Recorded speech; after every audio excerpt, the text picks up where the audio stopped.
Hello, Ryan here, aka Mac, and welcome. There was a new PTU patch that brought more ships available to buy in-game. As always, a huge thank you to all of my patrons and channel members. Thank you so much for the support. Cannot do this without you guys. It is much appreciated. So just a very quick video today. I am now back from camping, barely. It was very windy, but on Friday there was a new patch for StarCitizen's 4.0.2 PTU.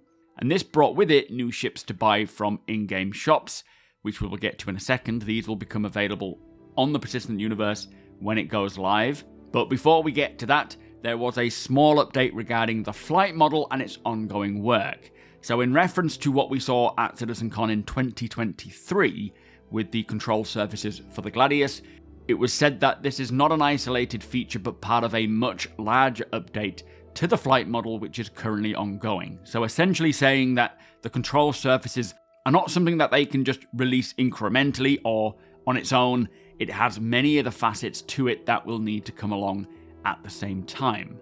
Now they also went on to say that in 2024 the focus was not on the flight model, but since the Christmas break, or since getting back from Christmas break, progress on the flight model has been really good, and they will basically talk more about it when they're ready, as what they have at this time is not ready for public testing. So as we know, there wasn't going to be many or any flight model updates to the game until post 4.0 release. This was said before CitizenCon happened, but as of today, it sounds like they are back on it, and they have been since they got back from the Christmas break, so a couple of months now. This year, I suspect we will see many more changes come in with control surfaces, stalling, all the different characteristics and balance tuning for every ship and their archetypes, basically getting a much more realistic flight experience, especially in atmosphere. But of course, a lot of work to be done with the whole master modes updates, and hopefully tuning it to where it needs to be, where the majority of people are happy with it. Anyway, I thought I would share that little update just to keep us all in the loop, but that is all that was said. Now, for this latest PTU patch, it mentions for this build, they have further updates to transit self-healing and code cleanup, as well as more focus logging to narrow down some of the final issues encountered.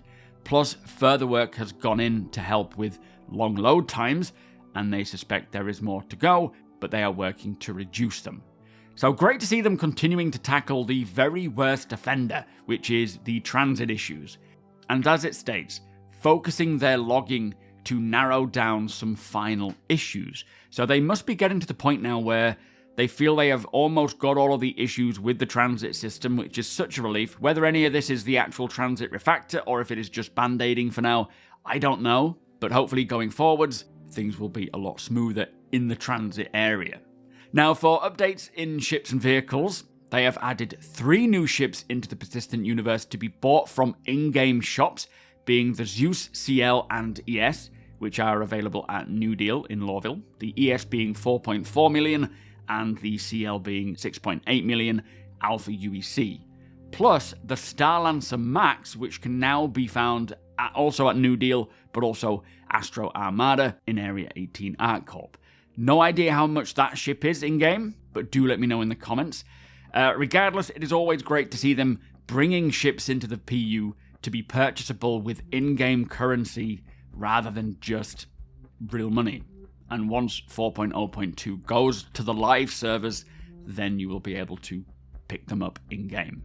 Now for core tech, they have updated the loading screens to a kind of inverse news update screen, like a bulletin board, highlighting the latest in-game developments based on what looks to be the new narratively driven missions. Now I really like that they're doing this, and suspect based on what is happening from time to time, these bulletin boards will update and keep us up to date with what is going on based on the storyline or the narrative that is going on in-game. I feel this kind of thing adds a lot more substance to the PU, feeling like it's a living, breathing environment rather than just a static location where you jump in and out of. And regardless of whether I take part in the current storyline or not, it's nice to see this kind of stuff happening. Now for potential bug fixes, there are 3 for this build.